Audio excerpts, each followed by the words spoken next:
The goal of this project down in the Caribbean was to increase the use of condoms by Caribbean youth. And again, I'm sorry the print is so small. This was the initial survey of everybody in the target audience. That first line was knowledge. That is the answer to the question, can you tell by looking that someone has HIV? The second line is perceived risk. Yes, I am at risk for HIV/AIDS. The third line is self-efficacy. I can use a condom. And then perceived social norm. My friends think I should use a condom. And finally, perceived consequences. If I used a condom, my partner would distrust me. Now, if this were all you knew about your target market, where would you aim? What would you aim to move on this chart? Probably perceived risk. Probably you would run around telling, oh yeah, you can get HIV, oh yes you can. Well, luckily, someone went down and split that group into people who do use condoms and people who don't use condoms, and that's the doer, non-doer analysis. The pink bars here are the non-doers. That is, those who never used a condom. And looky there, knowledge is just about exactly the same. So is perceived risk, just about exactly the same. But notice that when it comes to perceived social norm, that is, my friends think I should use condoms, 62% of the doers agreed with that and only 32% of the non-doers. And when it came to perceived consequences, my partner will distrust me if I use a condom. 56% of the non-doers endorsed that statement compared to only 33%. In other words, knowing this, they engineered a campaign emphasizing perceived social norms and perceived consequences. Have you seen that ad? It's for condom use, and it's a pig that's wandering over to a good-looking babe in a bar, and he stops at a condom machine and puts some money in and gets a condom and turns into a handsome prince. Yeah. The takeaway lesson is choosing priority key factors is not a hit or miss, and it's not based on hunches. The doer, non-doer analysis is another important tool in your toolbox. For you, perhaps what you do is find out the differences between those who have asthma plans and those asthmatics who do not. You identify the key factors that matter. And again, if doers and non-doers have the same knowledge and beliefs, don't bother looking at those. Look for the differences between them. Behavioral scientists worked together during the mid-1990s to determine the most important determinants, and this was their conclusions. Things that made the target behavior fun, that is linked with positive consequences that people wanted, easy, getting rid of the barriers so people have the skills and self-efficacy, and popular. People believe it is the norm. Always consider structural, environmental, or policy factors that can make the desired behavior easy. And that would be getting the chemicals out of school, for example. Or if you want people to drink safe water, piping in potable water. Or if moms can't get their kids to the clinics because it's only open during banking hours, then keeping evening and weekend hours, and perhaps even providing free babysitting. Another structural, the structural fixes for tobacco, like I said, were pretty easy in comparison to your job. Raise the price and clean up indoor air. Because if people around you are smoking all the time, it's really hard to quit. Or passing a law that requires HPV vaccination for all girls by age 12 if they want to continue in public school.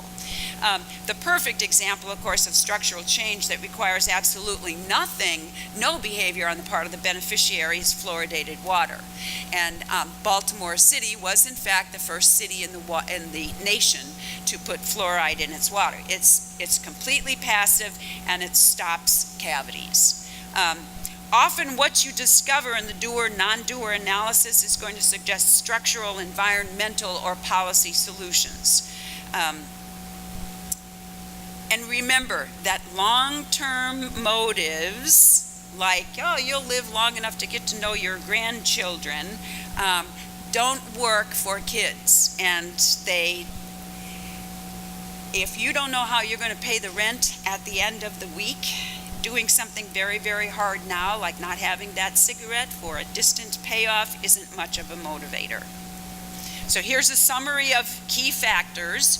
You start with your identified priority group. You link the behavior to something you discover they really want.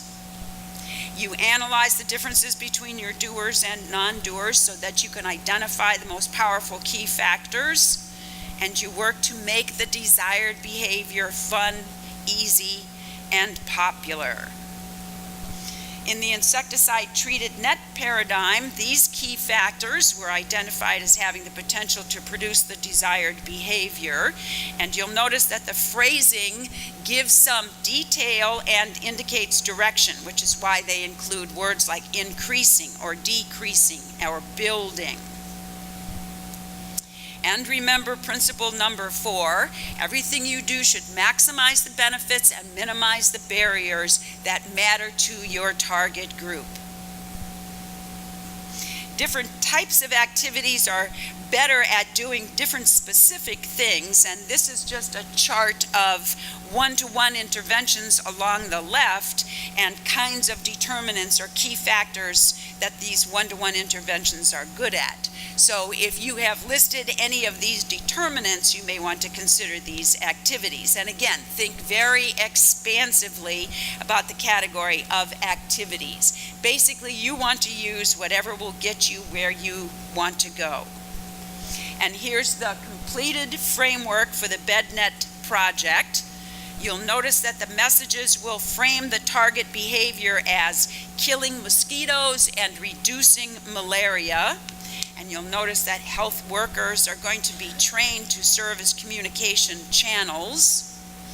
Commercialization was important in this context because research showed that if you gave away the bed nets, they were not valued. So you needed to charge a little bit for them, but not so much that the cost was prohibitive. And also they used private commercial channels as their distributors because they know the territory and they were motivated by the profit that they could earn. Again, think Procter & Gamble in Mexico. A final note on the completed framework is the direction of the logic. While you are planning the project, you move from left to right, beginning with the priority group and then the behavior, the key factors, and the activities. But when you are implementing your program, the logic flows from right to left. That is, you are conducting specific activities to influence those key factors which influence the priority group to adopt the behavior. And of course, you're going to monitor your effort and can use continuously what you learn to adjust your approach. So here's the summary of planning program activities. Armed with all your research and your planning tool, you design specific interventions, which may include communication campaigns that become part of your intervention. And remember that people are more likely to hear and to act on messages that they receive multiple times from multiple sources. The framework maintains discipline and order. It reminds you of the 4 decisions you should make. It incorporates the 5 basic principles, including the exchange and the emphasis on benefits. It drives you constantly to check in with your market and base all your decisions on what you learn from them. And I don't want to leave here today thinking that with you thinking I'm loading you with more things to do and you're already too busy schedule. Often, nonprofit professionals complain that they can't afford to do social marketing. The fact is you can't afford not to do social marketing. The 4 decisions are implicit in most of the projects that you do.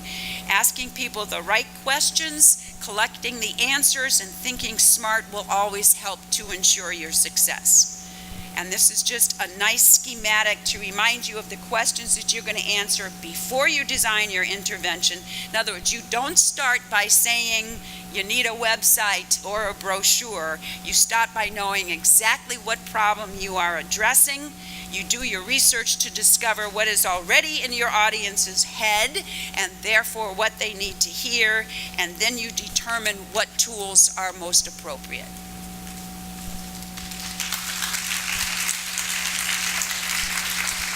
And I just wanted to take this opportunity because Susan is in the room. I don't know how many of you are here because she made you be here, but I'm here because she made me be here. And this was such a complicated, you should really enjoy the fact that she made something so incredibly difficult look easy.